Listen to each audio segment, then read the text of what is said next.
రాజసూయ యాగ సభలో భీష్మాచార్యుని ప్రవర్తన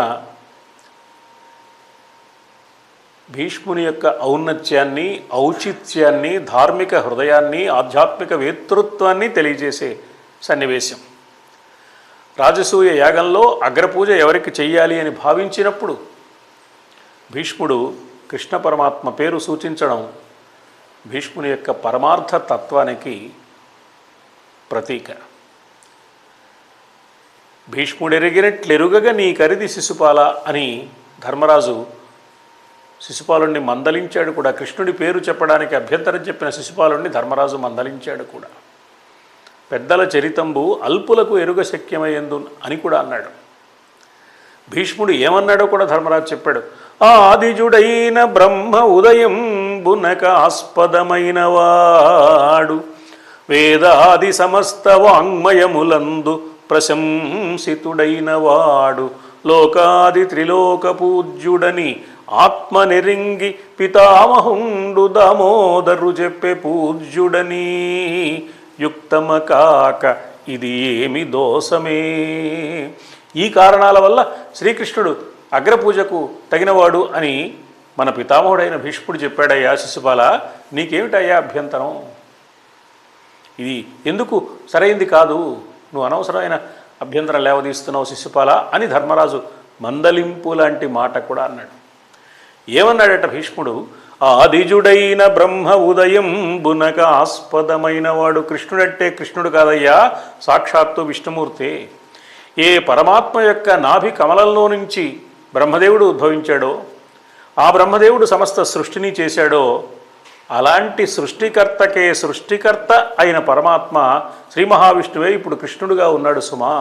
విధాత ధాతురుత్తమ విష్ణు సహస్రనామాల్లో కనిపించే మాట. అందువల్ల శ్రీ మహావిష్ణు అవతారమే కృష్ణుడు అన్న సత్యాన్ని గుర్తించిన తత్వవేత్తలలో భీష్ముడు ఒకడు. ఆదిజుడైన బ్రహ్మ ఉదయం బునక ఆస్పదమైన వాడు, వేదాది సమస్త వాంగ్మయములందు ప్రశంసితుడైన వాడు, లోకాది త్రిలోక పూజ్యుడని. వేదవేద్యుడు అతడు, అన్ని వేదాలు ఆయన గురించే చెప్పాయి, లోకాలన్నీ అతన్ని గౌరవిస్తాయి, అంతటి మహానుభావుడు కదా. ఈ సత్యాన్ని భీష్ముడు ఎలా గుర్తించాడట?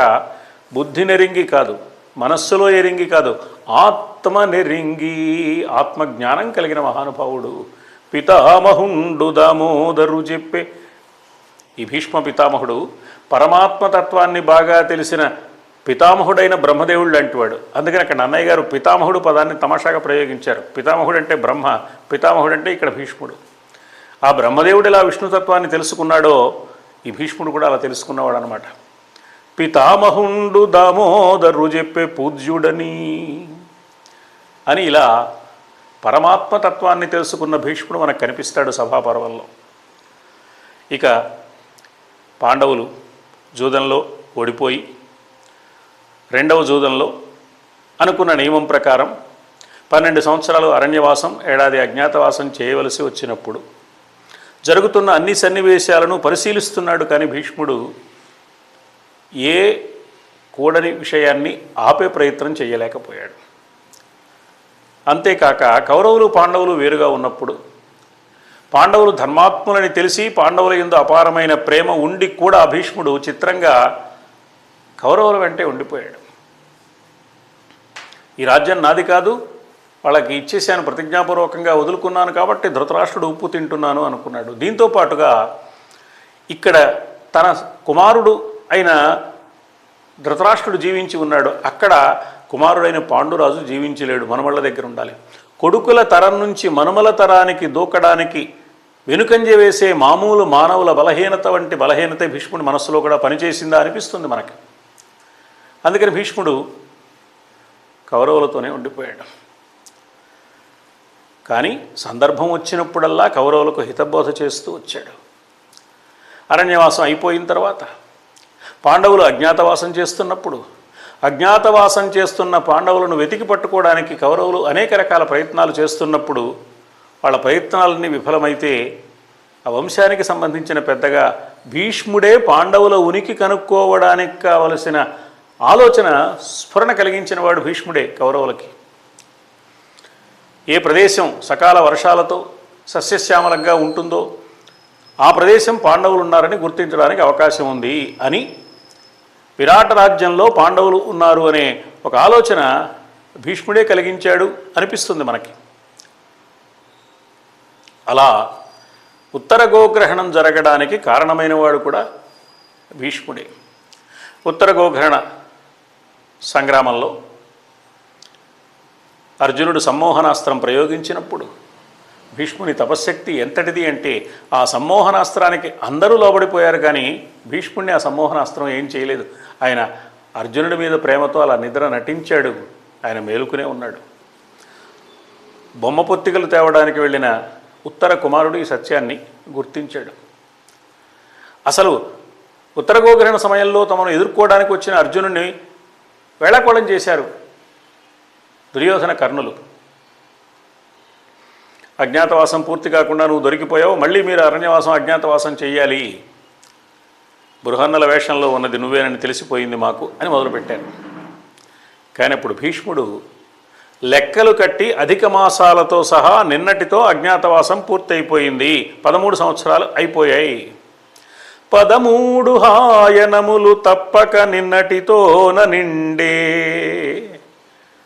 దానికి ఆయన చెప్పిన లెక్క ఏమిటంటే, తేషాం కాలాతిరేకేణ జ్యోతిషాం చ వ్యతిక్రమాత్ పంచమే వర్షే 2 మాసా ఉపజాయత తేషామప్యధికా మాసా.